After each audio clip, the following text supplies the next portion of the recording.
Thank you very much. Thank you, Kish. It's an honor to be here, and it's an honor to share this moment with so many high-level presentations. I'm learning so much, so thank you very much.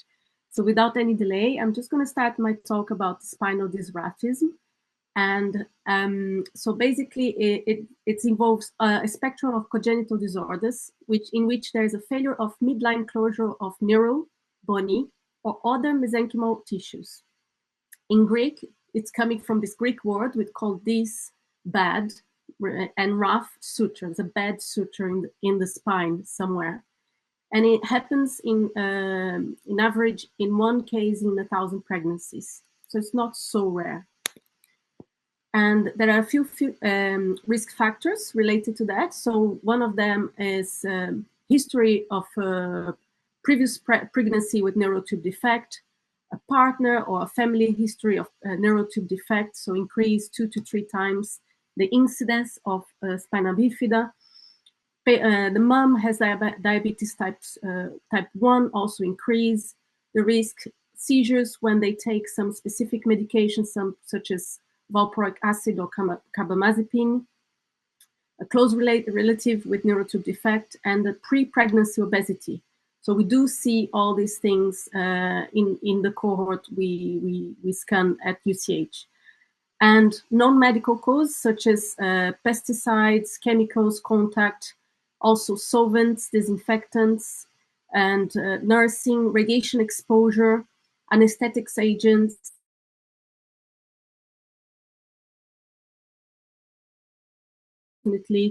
and exposure to lead and tobacco. So how can we prevent that? It's the only thing that can be done nowadays, and it's proven to control, to reduce the risks, is the folic acid intake. Cases when they take, in the first case of spina bifida, and the amount of folic acid for this patient is 400 micrograms a day. But if you have a previous history of spina bifida pregnancy, it will reduce in 72% of cases if you take a high dose, 5 milligrams a day. They are directed to a high-risk clinic, fetal medicine clinic, and they are controlled like this in advance of planning future pregnancy. However, it has a multifactorial nature, as I showed: BMI, family history, nutritional background, so it's not so simple. So, so the development of spina dysraphism may happen in any time in 3 stages of the embryological development. So if something goes wrong in any of those 3 stages, it might develop a spinal dysraphism. And the first one is the gastrulation, and it happens on the 2nd or 3rd week of embryonic development, and is the conversion of the embryonic disc from a bilaminar to a 3-laminar disc composed by the ectoderm, mesoderm, and endoderm. The second stage is the primary neurulation, which happens on the 3rd and 4th weeks. And this is the moment where the neural plate will interact with the notochord to close and form the neural tube. And this is the primary neurulation, which happens on a like a 2-way zipper type. So it will close from 2 directions. And there is a secondary neurulation, and this is when there is a caudal cell mass. It's a caudal segment of the neural tube that is formed, and this is a structure that will form the tip of the conus medullaris and the filum terminale. Okay, and this is an essential part of closure of the neural tube. So abnormalities in any of these 3 steps can lead to central neural tube neural system malformations. So the classification of the spinal dysraphism, spina bifida, you have the cystica and aperta, and the occulta. So the cystica and aperta is the open spinal dysraphism, which we're going to explain more. And the occulta is the closed spinal dysraphism, which is related to a better prognosis, so less relevant in this talk. So as you can see, the occulta is covered by a skin and subcutaneous tissue, while the meningocele is a open sac towards the amniotic environment. And myelomeningocele is when you have the coda equina, placode, and nerve structures protruding to that. And the skin is not intact on the open dysraphism, and it happens in 95 to 98% of cases of spinal dysraphism. And it's separate in myelomeningocele, myelocele, myeloschisis, hemimyelomeningocele, and hemimyelocele.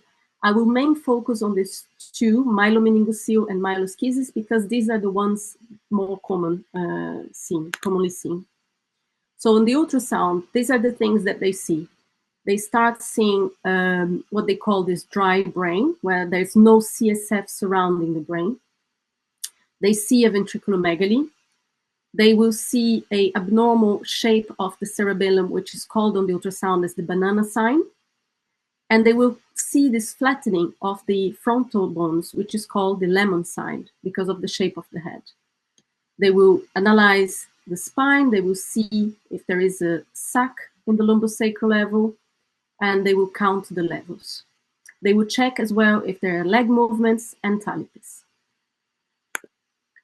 So this is what we see on the MRI. So quite typical appearance of this myelomeningocele. You can appreciate this coda nerve roots extending as a placode altogether and attached to the wall of the cyst. This is causing a reduced pressure in the central canal and pushing your hindbrain through the foramen magnum. And this CSF flow occlusion will lead to the ventriculomegaly and all the abnormalities of the skull and that we showed before. This is the postnatal appearance. And the option nowadays is to propose in certain centers is the fetal surgery. And the fetal surgery is a correction antenatally of this spinal dysraphism. And you can be either open or fetoscopic. And they do a 3-layer neurosurgical repair. So they will do the duropatch, the myofascial layer, and the skin closure. So this is a picture of the duropatch here, closing the defect. This is an open surgery. So this is, they have opened the uterus like a cesarean section. They have exposed the uterus and exposed the fetus back, and they open and they correct the defect. So they have proven to have a reduced, this surgery has proven to reduce the hindbrain herniation and improve the neurological and motor outcome on the patients, but there is a higher risk of preterm birth and premature rupture of membranes. So there is a balance to take into account when proposing the surgery to the patients. This is coming from this very well-known trial, MOMS trial, where they followed up. It was planned to be analyzing 200 patients, but they stopped a bit earlier because the preliminary results were very optimistic by 153 analysis of the 153 first patients. And they were checking a follow-up on the 12 months and 30 months of life with a developmental assessment.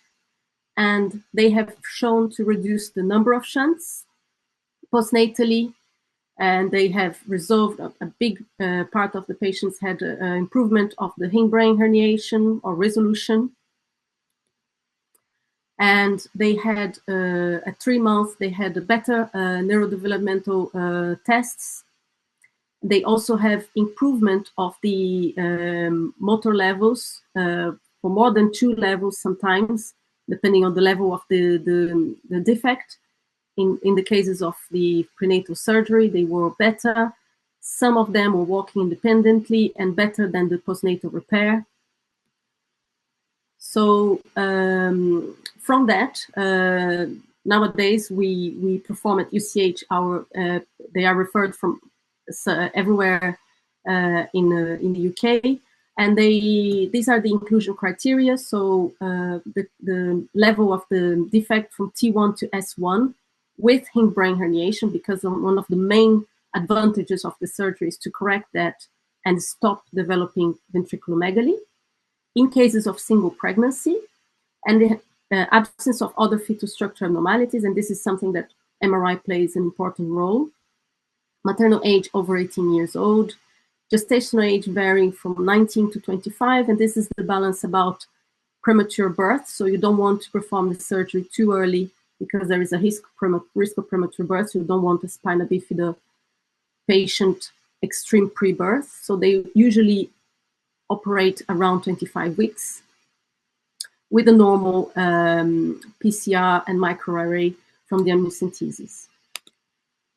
So this is our basic protocol. And the brain, it's very simple, straightforward in terms of sequences. However, it's a 20 weeks baby in generally, so they move a lot and it's quite challenging from a technical perspective.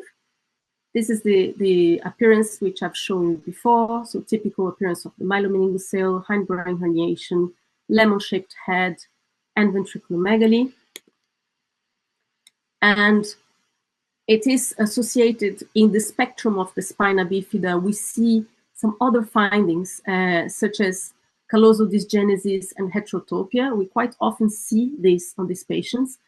And the functional impact is not as important as a non-spina bifida patient. So this is not something that will refrain from offering the surgery. They just need to be aware that there is this. But the main reason of doing this surgery is to improve neurodevelopmental outcome in terms of motor and reducing the number of shunts postnatally. So these things overcome the problem of having another heterotopia or callosal dysgenesis. So how do we assess preoperatively? So we need to check gyration of the baby. Sometimes they don't see these things on the ultrasound. So you can see this patient around 20 weeks with severe areas of abnormal cortical folding. As I mentioned, it's important to analyze the corpus callosum. So this is a normal patient, normal corpus callosum, a spinal bifida patient. And this is a short corpus callosum. And also check the ventricular lining. Sometimes it can be tricky on your source images. We quite often perform 3D reconstruction, which is the AI post-processing slice to volume reconstruction. And this helps to show some areas of nodular heterotopia. And as I mentioned, the hindbrain herniation is essential. If it's absent, it's a contraindication for surgery because it's one of the main things that the surgery has shown to improve. And this is the main cause of progressive ventriculomegaly as well. So in terms of spine, what we'll be assessing? Level of the neurotube defect. If it's a myelomeningocele, a myeloschisis, or something else, we're going to check if there is kyphosis as well, because this is kyphosis above 30 degrees is a contraindication for surgery. So the level of the neurotube defect is a basically we use our trophy sequence, and we count as the lowest fully formed disc as S1L5, and we will count the levels from that. So this patient would be labeled as a open neurotube defect, starting from L3 or 4, with an L4 certainly open vertebra. Myeloschisis versus myelomeningocele. So myelomeningocele, there is a sac. Myeloschisis, there is a placode exposed to the amniotic fluid. Kyphosis is always important to check, and we will measure the degree of undulation of the kyphosis. As I mentioned, up to 30 degrees is okay for surgery. Beyond that is contraindicated. We use our T1 to check if the meconium is normally placed, and the EPI T2 gradient echo as well to see vertebral and sacral structures. Chiari, sometimes it can be tricky and we start seeing things that we're not expecting to see on the MRI. This patient came as a preoperative assessment for fetal surgery, but it turned out to be something else that we saw on the MRI. So we saw the hindbrain herniation, but then we started seeing some kind of scoliosis, which is very unusual. The myelomeningocele was present, but it was very difficult to see the distal sacrum. And we also noticed that there was only one kidney. And there was a cystic structure just below the umbilical insertion, which was felt to be a urachal remnant. So we felt that this was not a straightforward spina bifida patient. There was something else going on. And it turned out to be a vascular malformation, which is a very, as you know, a very more complex. So this patient was not eligible for fetal surgery. So in terms of post-operative assessment, we will check the reversal of the hindbrain herniation. So this is pre-surgery, and 1 week after surgery, there's total reversal of that hindbrain herniation. That posterior fossa remains quite unusual with some remodeling because of the chronic hindbrain herniation. But there is much more CSF now, and there is space for this brain to grow and CSF to flow, though, so we do not expect the ventriculomegaly to be progressive. And spinal defect closure, so we need to check if it's all closed and if there is no dehiscence. And we need to check as well the maternal uterine incision, if, especially on cases of oligohydramnios after the surgery. So this is a patient which we showed that we could find the dehiscence at the level of the uterine incision. So in summary, I hope I could show you that the spinal dysraphism is this failure of the midline closure of neural, bony, or other mesenchymal structures. It can happen in 3 different stages of the embryological formation. You have the open and the closed. And the fetal MRI is important in cases of the open spina bifida defect because it will help in decision of fetal surgery and also help in terms of prognostication. Thank you very much. I'm happy to take any questions.